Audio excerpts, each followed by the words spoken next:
ನಮಸ್ಕಾರ 30 ನಿಮಿಷ 30 ಸುದ್ದಿಗೆ ಸ್ವಾಗತ. ನಾನು ಚೈತ್ರ ರಾಜ್, ನನ್ನ ಜೊತೆಗಿದ್ದಾರೆ ನನ್ನ ಕಲಿ, ನಾನು ಸೌಮ್ಯ ಮಳಲಿ. ವೀಕ್ಷಕರೇ, ದಿನದಲ್ಲಿ ನಡೆದಂತಹ ಪ್ರಮುಖ ಸುದ್ದಿಗಳನ್ನ ನೋಡೋಣ. 30 ಸುದ್ದಿಯಲ್ಲಿ ಇದೀಗ ಒಂದೊಂದೇ ಸ್ಟೋರಿಯನ್ನ ನೋಡ್ತಾ ಹೋಗೋಣ. ಕೊರೋನಾ ಹೆಸರಲ್ಲೂ ಅವ್ಯವಹಾರ ನಡೆದಿದೆ ಎಂದು ಸಿದ್ದರಾಮಯ್ಯ ಆರೋಪ ಮಾಡಿದ್ದಾರೆ. 815 ಕೋಟಿ ರೂಪಾಯಿ ಅವ್ಯವಹಾರ ನಡೆದಿದೆ ಎಂದರು. ಆರೋಗ್ಯ ಇಲಾಖೆಯಲ್ಲಿ 3,322 ಕೋಟಿ ರೂಪಾಯಿ ಖರ್ಚು ಮಾಡಲಾಗಿದೆ. ಇದರಲ್ಲಿ 3,322 ಕೋಟಿಯಲ್ಲಿ 815 ಕೋಟಿಗೆ ಲೆಕ್ಕ ಇಲ್ಲ ಎಂದು ಆರೋಪಿಸಿದರು. ರಾಜ್ಯದಲ್ಲಿ ಅಭಿವೃದ್ಧಿ ಕೆಲಸ ನಡೀತಿಲ್ಲ, ಶಾಸಕರಿಂದಲೂ -5% ಕಮಿಷನ್ ಪಡೆಯಲಾಗುತ್ತಿದೆ, ಸರ್ಕಾರ ವಸೂಲಿಗೆ ಇಳಿದಿದೆ ಎಂದು ಗಂಭೀರ ಆರೋಪ ಮಾಡಿದರು. 500 ml ಸ್ಯಾನಿಟೈಸರ್ಗೆ 600 ಕೊಟ್ಟಿದ್ದಾರೆ, 100 ರೂಪಾಯಿಯ ಸ್ಯಾನಿಟೈಸರ್ಗೆ 600 ಕೊಟ್ಟಿದ್ದಾರೆ, 2000 ಥರ್ಮಲ್ ಸ್ಕ್ಯಾನರ್ಗೆ 9,000 ಕೊಟ್ಟು ಖರೀದಿಸಿದ್ದಾರೆ. ಥರ್ಮಲ್ ಸ್ಕ್ಯಾನರ್ ಖರೀದಿಯಲ್ಲೂ ಅವ್ಯವಹಾರ ನಡೆದಿದೆ ಅಂತ ಹೇಳಿದ್ದಾರೆ. ಈ ಕೊರೋನಾಕ್ಕೆ ಹೆಲ್ತ್ ಡಿಪಾರ್ಟ್ಮೆಂಟ್ ನಲ್ಲಿ ಖರ್ಚಾಗಿರ್ತಕ್ಕಂಥ ಹಣ 3,322 ಕೋಟಿ ರೂಪಾಯಿ. ಫೈನಾನ್ಸ್ ಡಿಪಾರ್ಟ್ಮೆಂಟ್ ನವರು ಅಬ್ಜೆಕ್ಷನ್ ಹಾಕಿದ್ದಾರೆ, ಅವ್ರದ್ದೇ ಆದಂತ ಅಬ್ಸರ್ವೇಷನ್. 2 ಪಟ್ಟು ಜಾಸ್ತಿ ಆಗ್ಬಿಟ್ಟಿದೆ ಬೆಲೆ. ಅದರಲ್ಲಿ ಲೂಟಿ ಹೊಡಿತಾವ್ರೆ. 815 ಕೋಟಿಗೆ ಲೆಕ್ಕ ಇಲ್ಲ. ಅದು ಎಲ್ಲಿ ಖರ್ಚಾಯ್ತು, ಎಲ್ಲೋಯ್ತು ಅಂತ ಯಾವ ಲೆಕ್ಕನೂ ಇಲ್ಲ, ಯಾವ ಮಾಹಿತಿನೂ ಇಲ್ಲ, ಯಾವ ಎವಿಡೆನ್ಸು ಇಲ್ಲ. 2 ಪಟ್ಟು ಕೊಟ್ಟು ಖರೀದಿ ಮಾಡಿದ್ದಾರೆ. ಯಾಕೆ? ವೈ ಈ ಕರಪ್ಷನ್ ಅಂತ ಇನ್ನೇನಂತ ಕರೀಬೇಕು? ಅಲ್ಲಿ ನಮ್ಮ ಪಬ್ಲಿಕ್ ಅಕೌಂಟ್ಸ್ ಕಮಿಟಿನಲ್ಲಿ ನಮ್ಮ HK ಪಾಟೀಲ್ ಅದು ಚೇರ್ಮನ್ ಆಗಿ ಇವರಲ್ಲೆಲ್ಲ PPE-ನಲ್ಲಿ, ವೆಂಟಿಲೇಟರ್ನಲ್ಲಿ ಇವರಲ್ಲೆಲ್ಲ ಭ್ರಷ್ಟಾಚಾರ ನಡೆದಿದೆ ಅಂತ ಹೇಳಿದ್ರೆ ಅದಕ್ಕೊಂದು ದೊಡ್ಡ ಸ್ಪೀಕರ್ ಅವರಿಂದ ಒಂದು ಪತ್ರ ಅವರಿಗೆ. ರಾಜ್ಯದಲ್ಲಿ ಕೊರೋನಾ ನಿಯಂತ್ರಿಸುವಲ್ಲಿ ರಾಜ್ಯ ಸರ್ಕಾರ ವಿಫಲವಾಗಿದೆ ಎಂದು ವಿಪಕ್ಷ ನಾಯಕ ಸಿದ್ದರಾಮಯ್ಯ ವಾಗ್ದಾಳಿಯನ್ನ ಮಾಡಿದ್ದಾರೆ. ರಾಜ್ಯದಲ್ಲಿ ಚಿಕಿತ್ಸೆ ಸಿಗದೆ ಸೋಂಕಿತರು ಸಾವನ್ನಪ್ತಾ ಇದ್ದಾರೆ, ಆದರೆ ರಾಜ್ಯ ಸರ್ಕಾರ ತಲೆ ಕೆಡಿಸಿಕೊಳ್ಳದೆ ಸುಮ್ಮನಿದೆ ಅಂತ ಕಿಡಿಕಾರಿದ್ದಾರೆ. ರಾಜ್ಯದಲ್ಲಿ ನೋ ಬೆಡ್ ನೋ ಫುಡ್, ಇನ್ನು ಆರೈಕೆಯಂತೂ ದೂರದ ಮಾತಾಗಿದೆ ಅಂದ್ರು.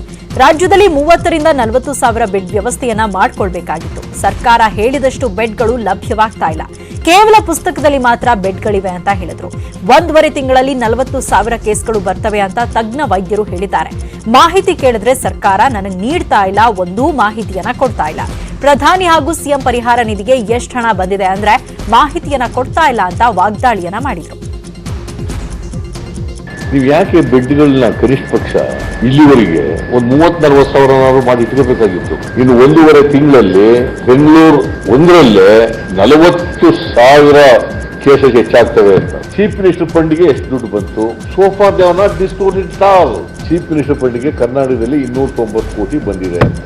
1 ರೂಪಾಯಿನಾರು ಖರ್ಚು ಮಾಡಿದ್ದೀರಾ ಅದರಲ್ಲಿ ಎಲ್ಲಿಗಾರು? PM ಕೇರ್ಸ್ ದುಡ್ಡಿಂದ ಎಷ್ಟು ದುಡ್ಡು ಬಂದಿದೆ?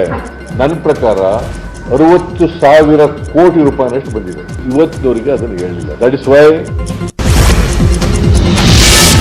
ವಿಪಕ್ಷ ನಾಯಕ ಸಿದ್ದರಾಮಯ್ಯ ಮಾಡಿರೋ ಆರೋಪಕ್ಕೆ ವೈದ್ಯಕೀಯ ಶಿಕ್ಷಣ ಸಚಿವ ಸುಧಾಕರ್ ತಿರುಗೇಟು ಕೊಟ್ಟಿದ್ದಾರೆ. ಮೊದಲು PPE ಕಿಟ್ ಕೇಂದ್ರ ಸರ್ಕಾರಕ್ಕೆ ಸಿಗ್ತಿರ್ಲಿಲ್ಲ ಅಂತ ಕಾಲದಲ್ಲಿ ನಾವು ಖರೀದಿ ಮಾಡ್ತಿದ್ದೇವೆ. ಕೊರೋನಾ ಬರುತ್ತೆ ಅಂತ ಯಾರಿಗೂ ಗೊತ್ತಿರಲಿಲ್ಲ. ಆಗ ಕೆಲ ವಸ್ತುಗಳು 2,000ಕ್ಕೂ ಹೆಚ್ಚು ದರ ಇತ್ತು. ಈಗ 800 ರೂಪಾಯಿಗೆ ಸಿಗುತ್ತೆ ಅಂತ ಹೇಳಿದ್ರು. ಉಪಕರಣ ಖರೀದಿಯಲ್ಲಿ ಅಕ್ರಮ ನಡೆದಿಲ್ಲ, ಯಾವ ತನಿಖೆಗಾದ್ರೂ ಸಿದ್ಧ ಅಂತ ಹೇಳಿದ್ರು. ಸಚಿವರ ನಡುವೆ ಹೊಂದಾಣಿಕೆ ಇಲ್ಲ ಎಂಬ ಆರೋಪಕ್ಕೆ ನಾವ್ಯಾರೂ ಬಾಕ್ಸಿಂಗ್ ಆಡಿಲ್ಲ, ರಾಮುಲು, ಅಶೋಕ್, ಬೊಮ್ಮಾಯಿ ನಾವು ಯಾರು ಬಾಕ್ಸಿಂಗ್ ಆಡಿಲ್ಲ, ಸಿಎಂ ಕೊಟ್ಟ ಜವಾಬ್ದಾರಿಯನ್ನ ನಿರ್ವಹಣೆ ಮಾಡ್ತಿದ್ದೇವೆ, ಯಾವುದೇ ಗೊಂದಲ ಇಲ್ಲ ಅಂತ ಹೇಳಿದ್ರು.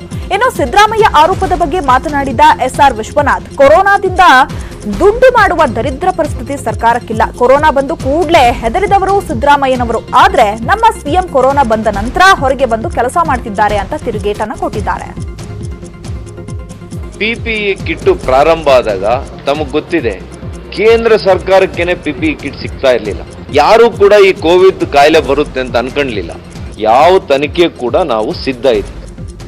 ಕೊರೋನಾದಲ್ಲಿ ದುಡ್ಡು ಮಾಡುವಂತ ದರಿದ್ರ ನಮ್ಮ ಸರ್ಕಾರಕ್ಕೆ ಬಂದೂ ಇಲ್ಲ, ಯಾರು ಕೂಡ ಆ ಥರ ಮಾಡ್ತಾ ಇಲ್ಲ.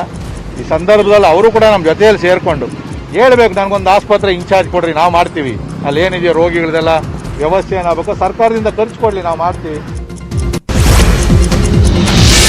ಬೆಂಗಳೂರಿನಲ್ಲಿ ಕೊರೋನಾ ರೋಗಿಗಳಿಗಾಗಿ ಹೆಚ್ಚುವರಿ ಬೆಡ್ ವ್ಯವಸ್ಥೆಯನ್ನ ಖುದ್ದು ಸಿಎಂ ಪರಿಶೀಲನೆ ಮಾಡಲಿದ್ದಾರೆ ಅಂತ ಸಿಎಂ ರಾಜಕೀಯ ಕಾರ್ಯದರ್ಶಿ ಎಸ್ಆರ್ ವಿಶ್ವನಾಥ್ ಮಾಹಿತಿಯನ್ನ ನೀಡಿದ್ರು. ಎಲ್ಲೆಲ್ಲಿ ಬೆಡ್ಗಳ ವ್ಯವಸ್ಥೆ ಆಗಿದೆ ಅಂತ ಸಿಎಂ ಪರಿಶೀಲನೆ ಮಾಡ್ತಾರೆ. ಇದೇ ಭಾನುವಾರ ಅಥವಾ ಸೋಮವಾರ ಸಿಎಂ ಪರಿಶೀಲನೆ ಮಾಡ್ತಾರೆ ಅಂತ ಹೇಳಿದ್ರು. ನಿತ್ಯ ಸಿಎಂ ಎಲ್ಲಾ ರೀತಿಯ ರಿಪೋರ್ಟ್ಗಳನ್ನ ತರಿಸ್ಕೊಳ್ತಾ ಇದ್ದಾರೆ. ನಿತ್ಯ ಅಧಿಕಾರಿಗಳಿಂದ ಮಾಹಿತಿಯನ್ನ ಪಡಿತಾ ಇದ್ದಾರೆ ಅಂತ ಹೇಳಿದ್ರು. ಸದ್ಯ ರಾಜ್ಯದಲ್ಲಿ ಲಾಕ್ಡೌನ್ ಜಾರಿ ಮಾಡಲ್ಲ, ಲಾಕ್ಡೌನ್ ಹೇರುವ ಚಿಂತನೆ ಸರ್ಕಾರದ ಬಳಿ ಇಲ್ಲ ಅಂತ ಹೇಳಿದ್ರು. ಲಾಕ್ಡೌನ್ ಮಾಡಿದ್ರೂ ಕೊರೋನಾ ಹೋಗಲ್ಲ, ಲಾಕ್ಡೌನ್ ನಂತರ ಮತ್ತೆ ಕೊರೋನಾ ಹೆಚ್ಚಾಗುತ್ತೆ ಅಂತ ಹೇಳಿದ್ದಾರೆ. ಏನು ಅಂತಂದ್ರೆ ಈ ಸಿಂಪ್ಟಮ್ಸ್ ಇಲ್ಲ, ಆದ್ರೂ ಅವ್ರಿಗೆ ಪಾಸಿಟಿವ್ ಬಂದೈತಲ್ಲ, ಆ ಥರದವ್ರಿಗೆ ಈಗಲೇ ನನ್ನ ಕ್ಷೇತ್ರದಲ್ಲಿ GKVKL 1200 ಬೆಡ್ಗಳು ರೆಡಿ ಐತೆ. ನಿನ್ನೆವರೆಗೂ 158 ಜನ ಆಕ್ಯುಪೈ ಆಗಿರ್ತಕ್ಕಂಥದ್ದು. ಆಮೇಲೆ ಕೋರಮಂಗಲ ಸ್ಟೇಡಿಯಂ ರೆಡಿ ಆಗೈತೆ, ಕಂಠೀರವ ಸ್ಟೇಡಿಯಂ ರೆಡಿ ಆಗ್ತಾ ಐತೆ. ಭಾನುವಾರದೊಳಗಡೆ 5,000 ನಮ್ಮ ಎಕ್ಸಿಬಿಷನ್ ಸೆಂಟರ್ ಮಾದಾವರದಲ್ಲಿ ಅಲ್ಲೂ ಕೂಡ ರೆಡಿ ಮಾಡಿಟ್ಟಿದ್ದೀವಿ. ಬೆಂಗಳೂರಲ್ಲಿ ಕರ್ತವ್ಯ ನಿರತ ಪೊಲೀಸ್ ಸಿಬ್ಬಂದಿ ಚಿಕಿತ್ಸೆ ಸಿಗದೆ ಸಾವನ್ನಪ್ಪಿದ್ದಾರೆ. ರಾತ್ರಿ ಇಡೀ ಆಸ್ಪತ್ರೆಗಳಿಗೆ ಅಲೆದು ಬೆಳಗ್ಗೆಯಾದರೂ ಐಸಿಯು ಲಭ್ಯವಾಗದೆ ಮನೆಗೆ ಮರಳಿದ್ದ ಹೆಡ್ ಕಾನ್ಸ್ಟೇಬಲ್ ಮನೆಯಲ್ಲಿ ಸಾವನ್ನಪ್ಪಿದ್ದಾರೆ. ವಿಜಯನಗರ ಠಾಣೆಯ ಸಿಬ್ಬಂದಿ ರವಿಕುಮಾರ್ ಸಾವನ್ನಪ್ಪಿದ್ದು ಲಿವರ್ ಸಮಸ್ಯೆಯಿಂದ ಬಳಲುತ್ತಾ ಅಸ್ವಸ್ಥರಾಗಿದ್ದರು. ಚಿಕಿತ್ಸೆ ಸಿಗದೆ ಹೆಡ್ ಕಾನ್ಸ್ಟೇಬಲ್ ರವಿಕುಮಾರ್ ಮೃತಪಟ್ಟಿದ್ದಾರೆ. ರವಿಕುಮಾರ್ ಸಾವಿನಿಂದ ಪೊಲೀಸ್ ಅಧಿಕಾರಿಗಳು ಭಯಬಿದ್ದಿದ್ದಾರೆ. ಕೊರೋನಾ ಬಂದರೂ ಚಿಕಿತ್ಸೆ ಸಿಗುತ್ತೋ ಇಲ್ವೋ ಅನ್ನೋ ಭಯದಲ್ಲಿದ್ದಾರೆ. ಬೆಂಗಳೂರಿನಲ್ಲಿ ಚಿಕಿತ್ಸೆ ಸಿಗದೆ ಸೋಂಕಿತ ವೃದ್ಧ ಸಾವನ್ನಪ್ಪಿದ್ದಾನೆ. ಬೆಂಗಳೂರಿನ ಕಾಚರಕನಹಳ್ಳಿಯಲ್ಲಿ ಹೃದಯ ವಿದ್ರಾವಕ ಘಟನೆ ನಡೆದಿದ್ದು, ಕಳೆದ 3 ದಿನಗಳ ಹಿಂದೆ ಜ್ವರದಿಂದ ಬಳಲ್ತಾ ಇದ್ದ ವೃದ್ಧ ಚಿಕಿತ್ಸೆ ಪಡೆಯಲು ಖಾಸಗಿ ಆಸ್ಪತ್ರೆಗೆ ಅಲೆದಾಡಿದ್ದ. ಆದರೆ ಖಾಸಗಿ ಆಸ್ಪತ್ರೆಯಲ್ಲಿ ಮೊದಲು ಕೊರೋನಾ ಟೆಸ್ಟ್ ಮಾಡಿಸ್ಕೊಂಡು ಬನ್ನಿ, ಆಮೇಲೆ ನೋಡೋಣ ಅಂತ ವೃದ್ಧನನ್ನ ಅಡ್ಮಿಟ್ ಮಾಡಿಕೊಳ್ಳದೆ ಹೊರಗೆ ತಳ್ಳಿದ್ದಾರೆ. ಚಿಕಿತ್ಸೆ ಸಿಗದೆ ಕಂಗಾಲಾಗಿ ಮನೆಗೆ ಬಂದ ವೃದ್ಧ ತೀವ್ರ ಅಸ್ವಸ್ಥನಾಗಿ ಮನೆಯಲ್ಲೇ ನಿನ್ನೆ ರಾತ್ರಿ ಸಾವನ್ನಪ್ಪಿದ್ದಾರೆ. ಏನು ಸಾವಿನ ಬಳಿಕ ವೃದ್ಧನ ಸ್ವಾಬ್ ಟೆಸ್ಟ್ ಮಾಡಲಾಗಿದ್ದು, ಕೋವಿಡ್ ಟೆಸ್ಟ್ನಲ್ಲಿ ವೃದ್ಧನಿಗೆ ಸೋಂಕು ಇರೋದು ದೃಢವಾಗಿದೆ. ಬಳಿಕ ವೃದ್ಧನ ಮಗ ಹಾಗೂ ಹೆಂಡತಿಯನ್ನ ಕೋವಿಡ್ ಟೆಸ್ಟ್ಗೆ ಬಿಬಿಎಂಪಿ ಸಿಬ್ಬಂದಿ ಕರೆದೊಯ್ದಿದ್ದಾರೆ. ಚಿಕಿತ್ಸೆ ಸಿಗದೆ ಮಹಿಳೆಯೊಬ್ಬರು ಅಮಾನವೀಯವಾಗಿ ಸಾವನ್ನಪ್ಪಿದ ಘಟನೆ ಹೊಸಕೋಟೆ ತಾಲೂಕಿನ ಸಮೇತನಹಳ್ಳಿಯಲ್ಲಿ ನಡೆದಿದೆ. ಆಸ್ಪತ್ರೆಯಲ್ಲಿ ತುರ್ತು ಚಿಕಿತ್ಸೆಗೆ ಬೆಡ್ ಸಿಗದೆ ಮಹಿಳೆ ಸಾವನ್ನಪ್ಪಿದ್ದಾರೆ. 45 ವರ್ಷದ ರಾಣಿ ಕಳೆದ ಬುಧವಾರ ಮನೆಗೆ ಹೋಗ್ತಾ ಇದ್ದಾಗ ತಲೆ ತಿರುಗಿ ಕೆಳಗೆ ಬಿದ್ದಿದ್ರು. ಹೀಗಾಗಿ ಕುಟುಂಬಸ್ಥರು ಸತತ 4 ಗಂಟೆಗಳ ಕಾಲ ಆಸ್ಪತ್ರೆಗಳಿಗೆ ಅಲೆದಾಡಿದ್ರು. ಚಿಕಿತ್ಸೆಗೆ ದಾಖಲಿಸಿಕೊಂಡಿರಲಿಲ್ಲ. ಎಂಬಿಜೆ ಮಣಿಪಾಲ್ ಮತ್ತು ವೈದೇಹಿ ಆಸ್ಪತ್ರೆಗೆ ಸುತ್ತಾಡಿ ಕೊನೆಗೆ ಸಿಲಿಕಾನ್ ಸಿಟಿ ಆಸ್ಪತ್ರೆಗೆ ದಾಖಲು ಮಾಡಿದ್ದಾರೆ. ಈ ವೇಳೆ ಮಹಿಳೆಗೆ ಚಿಕಿತ್ಸೆ ನೀಡಿದ ವೈದ್ಯರು ಮೆದುಳಿಗೆ ಪೆಟ್ಟಾಗಿದ್ದು ಬೇರೆ ಆಸ್ಪತ್ರೆಗೆ ಐಸಿಯು ಚಿಕಿತ್ಸೆಗೆ ಕರೆದೊಯ್ಯುವಂತೆ ಹೇಳಿದ್ದಾರೆ. ಹೀಗಾಗಿ ಕಳೆದ ರಾತ್ರಿಯಿಂದ ಐಸಿಯು ಚಿಕಿತ್ಸೆಯ ಬೆಡ್ಗಾಗಿ ಎಲ್ಲಾ ಆಸ್ಪತ್ರೆಗಳಿಗೆ ಕರೆ ಮಾಡಿದ್ದಾರೆ. ಈ ವೇಳೆ ಕೆಲ ಕಡೆ ಬೆಡ್ ಖಾಲಿ ಇಲ್ಲ ಅಂದ್ರೆ ಮತ್ತೆ ಕೆಲವೆಡೆ ಕೋವಿಡ್ ರಿಪೋರ್ಟ್ ಬಂದ್ರೆ ಮಾತ್ರ ಚಿಕಿತ್ಸೆ ಕೊಡೋದಾಗಿ ಹೇಳಿದ್ದಾರೆ. ಹೀಗಾಗಿ ಕಳೆದ 2 ದಿನಗಳಿಂದ ಸಾವು ಬದುಕಿನ ನಡುವೆ ಹೋರಾಟ ನಡೆಸ್ತಾ ಇದ್ದ ಮಹಿಳೆ ಇಂದು ಮುಂಜಾನೆ ಚಿಕಿತ್ಸೆ ಸಿಗದೆ ಸಾವನ್ನಪ್ಪಿದ್ದಾರೆ. ಬೆಂಗಳೂರಿನಲ್ಲಿ ಚಿಕಿತ್ಸೆ ಸಿಗದೆ ನಿವೃತ್ತ ಸಬ್ ಇನ್ಸ್ಪೆಕ್ಟರ್ ಸಾವನ್ನಪ್ಪಿದ್ದಾರೆ. ಕಳೆದ 3 ದಿನಗಳಿಂದ ಚಿಕಿತ್ಸೆಗಾಗಿ ಆಸ್ಪತ್ರೆಗಳಿಗೆ ಅಲೆದು ಚಿಕಿತ್ಸೆ ಸಿಗದೆ ನಿವೃತ್ತ ಸಬ್ ಇನ್ಸ್ಪೆಕ್ಟರ್ ಸಾವನ್ನಪ್ಪಿದ್ದಾರೆ. ಜ್ವರದಿಂದ ಬಳಲ್ತಾ ಉಸಿರಾಟದ ತೊಂದರೆಯಿಂದ ನರಳುತ್ತಾ ಇದ್ದ 67 ವರ್ಷದ ವೃದ್ಧ ಪಂಚಾಕ್ಷರಿ ಸಾವನ್ನಪ್ಪಿದ್ದಾರೆ. ಕೋರಮಂಗಲ ನಿವೃತ್ತ ಪೊಲೀಸ್ ಇನ್ಸ್ಪೆಕ್ಟರ್ ಪಂಚಾಕ್ಷರಿ ಹೆಬ್ಬಾಳಾದ ಡಾಕ್ಟರ್ ಓರ್ವರ ಬಳಿ ಜ್ವರಕ್ಕೆ ಚಿಕಿತ್ಸೆಯನ್ನು ಪಡೆದಿದ್ರು. ಜ್ವರ ಇದ್ದು ಆಸ್ಪತ್ರೆಗೆ ದಾಖಲಿಸುವಂತೆ ವೈದ್ಯರು ಹೇಳಿದ್ರು. ಅಲ್ಲಿಂದ ವಿಲ್ಸನ್ ಗಾರ್ಡನ್ ಅಗಡಿ ಆಸ್ಪತ್ರೆಗೆ ಚಿಕಿತ್ಸೆಗೆ ದಾಖಲಿಸಲು ತೆರಳಿದ್ದಾರೆ. ಆದರೆ ಆಸ್ಪತ್ರೆ ಸಿಬ್ಬಂದಿ ಕೋವಿಡ್ ಟೆಸ್ಟ್ ಮಾಡಿಸಿದ ಬಳಿಕವೇ ಚಿಕಿತ್ಸೆ ಎಂದು ಸ್ವಾಬ್ ಪಡೆದು 4,500 ರೂಪಾಯಿ ಹಣ ಪಾವತಿಸಿಕೊಂಡಿದ್ದಾರೆ. ಬಳಿಕ ಅಡ್ಮಿಟ್ ಮಾಡಿಕೊಳ್ಳದೆ ವೆಂಟಿಲೇಟರ್ ಇಲ್ಲವೆಂದು ಹೇಳಿ ಚಿಕಿತ್ಸೆಗೆ ನಿರಾಕರಿಸಿದ್ದಾರೆ. ಬಳಿಕ ಓಕಾಡ್ ಆಸ್ಪತ್ರೆ, ಫೋರ್ಟಿಸ್ ಆಸ್ಪತ್ರೆಗೆ ತೆರಳಿದ್ರು. ಅಲ್ಲೂ ಚಿಕಿತ್ಸೆಗೆ ನಿರಾಕರಿಸಿದ್ದಾರೆ. ಬಳಿಕ ಸರ್ಕಾರಿ ರಾಜೀವ್ ಗಾಂಧಿ ಆಸ್ಪತ್ರೆಯಲ್ಲೂ ಬೆಡ್ ಖಾಲಿ ಇಲ್ಲವೆಂದು ಅಲ್ಲಿಯೂ ಚಿಕಿತ್ಸೆಗೆ ನಿರಾಕರಿಸಲಾಗಿದೆ. ಬಳಿಕ ತಡರಾತ್ರಿ ನಿವೃತ್ತ ಸಬ್ ಇನ್ಸ್ಪೆಕ್ಟರ್ ಮೃತಪಟ್ಟಿದ್ದಾರೆ. ಎಸಿಂಪ್ಟಮ್ಯಾಟಿಕ್ ಸೋಂಕಿತರಿಗೆ ಮನೆಯಲ್ಲೇ ಚಿಕಿತ್ಸೆ ಪಡೆಯಲು ಅನುಮತಿ ನೀಡಲಾಗಿದೆ. ಜಿಲ್ಲಾ ಆರೋಗ್ಯ ತಂಡ ಅಥವಾ ಬಿಬಿಎಂಪಿ ಸೋಂಕಿತರ ಮನೆಗೆ ತೆರಳಿ ಪ್ರತ್ಯೇಕ ಕೋಣೆ ಮತ್ತು ಶೌಚಾಲಯ ವ್ಯವಸ್ಥೆ ಇದೆಯೇ ಎಂದು ಪರೀಕ್ಷಿಸಿದ ಬಳಿಕ ಮನೆಯಲ್ಲೇ ಚಿಕಿತ್ಸೆಗೆ ಅನುಮತಿ ನೀಡಲಿದ್ದಾರೆ. ಪ್ರತಿದಿನ ತನ್ನ ಆರೋಗ್ಯದ ಬಗ್ಗೆ ಸೋಂಕಿತರು ಆರೋಗ್ಯ ಇಲಾಖೆ ಸಿಬ್ಬಂದಿಗೆ ಮಾಹಿತಿ ನೀಡಬೇಕು. ನೆರೆಹೊರೆಯವರಿಗೆ, ವೈದ್ಯರಿಗೆ ಮತ್ತು ಆರೋಗ್ಯ ಇಲಾಖೆ ಅಧಿಕಾರಿಗಳಿಗೆ ಸೋಂಕಿತ ಮನೆಯಲ್ಲೇ ಇರುವುದು ತಿಳಿದಿರಬೇಕು. Pulse oximeter, digital thermometer, mask, gloves ಕಡ್ಡಾಯವಾಗಿ ಬಳಸಬೇಕು ಅಂತ ಸೂಚಿಸಲಾಗಿದೆ. ಇನ್ನು ರೋಗಿ ತನ್ನ ಇಚ್ಛೆಯ ಸರ್ಕಾರಿ ಅಥವಾ ಖಾಸಗಿ ಆಸ್ಪತ್ರೆ ಜೊತೆಗೆ ಆರೋಗ್ಯ ಇಲಾಖೆ ಅನುಮತಿ ಮೇರೆಗೆ ಟೆಲಿ ಕನ್ಸಲ್ಟಿಂಗ್ ಮಾಡಬಹುದು. ರೋಗಿಯ ಮನೆಯ ಎಲ್ಲರೂ ಹೋಮ್ ಕ್ವಾರಂಟೈನ್ ನಲ್ಲಿರಬೇಕು ಅಂತ ಸೂಚನೆಯನ್ನ ಕೊಡಲಾಗಿದೆ. ಇನ್ನು ರೋಗಿಗಳಿಗೆ ಡಯಾಬಿಟಿಸ್, ಥೈರಾಯ್ಡ್ ಸಮಸ್ಯೆ, ಹೈಪರ್ ಟೆನ್ಷನ್, ಬೊಜ್ಜು ಇದ್ರೆ ಅದು ಸಂಪೂರ್ಣ ಕಂಟ್ರೋಲ್ ನಲ್ಲಿ ಇರಬೇಕು. ಆರೋಗ್ಯ ಇಲಾಖೆಯ ಎಲ್ಲಾ ನಿಯಮಗಳಿಗೆ ರೋಗಿ ಬದ್ಧವಾಗಿರಬೇಕು. ಅದನ್ನ ಒಪ್ಪಿ ಪತ್ರಕ್ಕೆ ಸಹಿ ಹಾಕಿದವರಿಗೆ ಮಾತ್ರ ಮನೆಯಲ್ಲಿ ಇರಬೇಕು ಅಂತ ಸೂಚನೆಯನ್ನ ಕೊಡಲಾಗಿದೆ. ಮನುಷ್ಯರಲ್ಲಿ ಕಾಣಿಸ್ಕೊಳ್ತಾ ಇರುವ ಕೊರೋನಾ ರೋಗ ಇನ್ಮುಂದೆ ಪ್ರಾಣಿ ಪಕ್ಷಿ ವೃಕ್ಷಗಳ ಮೇಲೂ ಬರುವ ಅವಕಾಶ ಇದೆ ಅಂತ ಹಾಸನದಲ್ಲಿ ಕೋಡಿಶ್ರೀ ಭವಿಷ್ಯವನ್ನ ನುಡಿದಿದ್ದಾರೆ. ಹಾಸನ ಜಿಲ್ಲೆ ಅರಸೀಕೆರೆ ತಾಲೂಕಿನ ಕೋಡಿಮಠದಲ್ಲಿ ಕೋಡಿಶ್ರೀ ಹೇಳಿಕೆಯನ್ನ ನೀಡಿದ್ದು, ಜಗತ್ತಿನಾದ್ಯಂತ ಪ್ರಸರಿಸ್ತಾ ಇರುವ ಈ ಕೊರೋನಾ ಮಾರಕ ರೋಗ ಮನುಕುಲಕ್ಕೆ ಕಂಟಕಪ್ರಾಯವಾಗಿದೆ. ಇದು ದಿನದಿಂದ ದಿನಕ್ಕೆ ಹೆಚ್ಚಾಗ್ತಾ ಇರುವುದು ಶೋಚನೀಯ ಪ್ರಸಂಗ ಅಂದ್ರು. ಸ್ವಚ್ಛತೆ ಬಹಳ ಮುಖ್ಯ. ಸ್ವಚ್ಛತೆ ಅನುಸರಿಸಿದ್ರೆ ಇದು ಪ್ರಮಾದವಿಲ್ಲ. ಅನೇಕ ಮದ್ದು, ಅನೇಕ ವೈದ್ಯರಿದ್ದಾರೆ. ಇದು ಎಂತಹ ಮಟ್ಟಕ್ಕೆ ಹೋದ್ರೂ ಹೆದರುವ ಅವಶ್ಯಕತೆ ಇಲ್ಲ ಅಂತ ಹೇಳಿದ್ರು. ಚೀನಾ ಗಡಿಯಲ್ಲಿ ಯುದ್ಧ ಭೀತಿ ಇರುವಾಗಲೇ ಭವಿಷ್ಯ ನುಡಿದ ಕೋಡಿಶ್ರೀ, ಮುಂದೆ ಯುದ್ಧ ಅಂಥದ್ದೇನು ಜರುಗಲ್ಲ, ಗಾಬರಿಯಾಗುವ ಅವಶ್ಯಕತೆ ಇಲ್ಲ ಅಂತ ಹೇಳಿದ್ದಾರೆ. ಇದು ಕೇವಲ ಮನುಕುಲಕ್ಕಲ್ಲದೆ ಪ್ರಾಣಿಕುಲ, ಪಕ್ಷಿಗಳು, ವೃಕ್ಷಗಳು ಮೇಲೆ ಬರುವಂತ ಅವಕಾಶ ಇದೆ. ಸ್ವಚ್ಛೆಯಿಂದ ಅನುಸರಿಸಿಕೊಂಡ್ರೆ ಇದು ಅಂತ ಏನು ಪ್ರಮಾದವಲ್ಲ, ಅಂಥದ್ದೇನಾಗಲ್ಲ, ಗಾಬರಿ ಆಗೋ ಅವಶ್ಯಕತೆ ಏನಿಲ್ಲ. ಹುಬ್ಬಳ್ಳಿಯಲ್ಲಿ ಸ್ಥಳೀಯರು ನಮ್ಮನ್ನ ಅಸ್ಪೃಶ್ಯರಂತೆ ನೋಡ್ತಿದ್ದಾರೆ ಎಂದು ನರ್ಸ್ ನೋವು ತೋಡ್ಕೊಂಡಿದ್ರು. ಈ ಬಗ್ಗೆ ನ್ಯೂಸ್ 18 ವರದಿ ಪ್ರಸಾರ ಮಾಡಿತ್ತು. ನ್ಯೂಸ್ 18 ವರದಿ ನೋಡಿದ ಹುಬ್ಬಳ್ಳಿ ಜಿಲ್ಲಾಧಿಕಾರಿ ನಿತೇಶ್ ಪಾಟೀಲ್ ನರ್ಸ್ಗೆ ಸನ್ಮಾನ ಮಾಡಿದ್ದಾರೆ. ಅಕ್ಕಪಕ್ಕದ ಮನೆಯವರು ಮತ್ತು ಸಂಬಂಧಿಕರು ತನ್ನ ಕುಟುಂಬಸ್ಥರನ್ನ ಹತ್ತಿರ ಸೇರಿಸ್ತಾ ಇಲ್ಲ ಅಂತ ನರ್ಸ್ ಗಂಗಾ ಅಳಲು ತೋಡಿಕೊಂಡಿದ್ರು. ಒಟ್ಟಾರಾದ ಮಕ್ಕಳು ತನ್ನ ಪುಟ್ಟ ಮಗನನ್ನ ಆಟಕ್ಕೆ ಸೇರಿಸಿಕೊಳ್ತಿಲ್ಲ, ಬೀದಿಯಲ್ಲಿ ಓಡಾಡುವಾಗ ದೂರದಲ್ಲಿ ಇರುವಂತೆ ಹೇಳ್ತಾರೆ, ಅಂಗಡಿಗಳಿಗೆ ಹೋದ್ರೆ ಬರಬೇಡಿ ಅಂತಾರೆ. ಜನರ ವರ್ತನೆಯಿಂದ ಕೆಲಸವೇ ಬೇಡವಾಗಿದೆ ಅಂತ ಹೇಳಿದ್ರು. ನೋವು ತೋಡಿಕೊಂಡ ನರ್ಸ್ಗೆ ಸನ್ಮಾನ ಮಾಡಿದ ಜಿಲ್ಲಾಡಳಿತ ನರ್ಸ್ ಗಂಗಾಗೆ ಧೈರ್ಯ ತುಂಬಿದ್ರು. ಜೊತೆಗೆ ಕೊರೋನಾ ವಾರ್ಡ್ನಲ್ಲಿ ಸೇವೆ ಸಲ್ಲಿಸುವ ಇತರ ನರ್ಸ್ಗಳಿಗೂ ಸನ್ಮಾನ ಮಾಡಿ ಧೈರ್ಯ ತುಂಬಿದ್ರು. ಬೆಂಗಳೂರಿನ ಅಂತಾರಾಷ್ಟ್ರೀಯ ವಿಮಾನ ನಿಲ್ದಾಣಕ್ಕೆ ಬಂದಿಳಿದ ಪ್ರಯಾಣಿಕರು ಪರದಾಡುವಂತಾಗಿದೆ. ನಾನಾ ರಾಜ್ಯಗಳಿಂದ ಬೆಂಗಳೂರು ಅಂತಾರಾಷ್ಟ್ರೀಯ ವಿಮಾನ ನಿಲ್ದಾಣಕ್ಕೆ ಬಂದಿಳಿದವರಿಗೆ ಸೂಕ್ತ ವ್ಯವಸ್ಥೆ ಕಲ್ಪಿಸಿಲ್ಲ. ವಿಮಾನ ಪ್ರಯಾಣಿಕರನ್ನ ಕ್ವಾರಂಟೈನ್ ಮಾಡಲು ನೆಲಮಂಗಲಕ್ಕೆ ರವಾನೆ ಮಾಡಲಾಗ್ತಾ ಇದೆ. ಆದರೆ ಇದಕ್ಕೆ ನೆಲಮಂಗಲ ಸ್ಥಳೀಯರು ವಿರೋಧವನ್ನು ವ್ಯಕ್ತಪಡಿಸಿದ್ದಾರೆ. ನೆಲಮಂಗಲದ ಸಮಾಜ ಕಲ್ಯಾಣ ಇಲಾಖೆ ಹಾಸ್ಟೆಲ್ನಲ್ಲಿ ಕ್ವಾರಂಟೈನ್ ಮಾಡಲು ಜಿಲ್ಲಾಧಿಕಾರಿಗಳು ಆದೇಶವನ್ನ ನೀಡಿದ್ದಾರೆ. ಆದರೆ ಡಿಸಿ ಆದೇಶಕ್ಕೆ ಸ್ಥಳೀಯರ ವಿರೋಧ ವ್ಯಕ್ತ ಆಗಿದೆ. ಇನ್ನು ವಿಮಾನ ನಿಲ್ದಾಣಕ್ಕೆ ಬಂದಿಳಿದ ಪ್ರಯಾಣಿಕರಿಗೆ ತಿನ್ನಲು ಅನ್ನ, ನೀರಿಲ್ಲದೆ ಕಂಗಾಲಾಗಿದ್ರು. ಬೆಂಗಳೂರಿನಲ್ಲಿ ಕೊರೋನಾ ಸೋಂಕಿತರ ಹೆಣ ಹೂಳಲು ಗ್ರಾಮಸ್ಥರು ವಿರೋಧ ವ್ಯಕ್ತಪಡಿಸಿದ ಘಟನೆ ನಡೆದಿದೆ. ಹೆಣ ಹೂಳುವುದರಿಂದ ಗ್ರಾಮಕ್ಕೆ ತೊಂದರೆಯಾಗುತ್ತೆ ಅಂತ ಗ್ರಾಮಸ್ಥರು ಅಡ್ಡಿ ಮಾಡಿದ್ದಾರೆ. ಮಾಗಡಿ ರಸ್ತೆ ಗಿಡ್ಡನಹಳ್ಳಿ ಗ್ರಾಮದಲ್ಲಿ ಘಟನೆ ನಡೆದಿದೆ. ಇತ್ತೀಚೆಗಷ್ಟೇ ಸೋಂಕಿತ ಅಂತ್ಯ ಸಂಸ್ಕಾರಕ್ಕೆ ನಗರದ ಹೊರವಲಯದಲ್ಲಿ ಸರ್ಕಾರ ಜಾಗ ಗುರುತು ಮಾಡಿತ್ತು. ಇದೀಗ ಸರ್ಕಾರದ ನಿರ್ಧಾರಕ್ಕೆ ಸುತ್ತಮುತ್ತಲಿನ ಗ್ರಾಮಸ್ಥರು ಅಸಮಾಧಾನ ಹೊರಹಾಕಿದ್ದಾರೆ.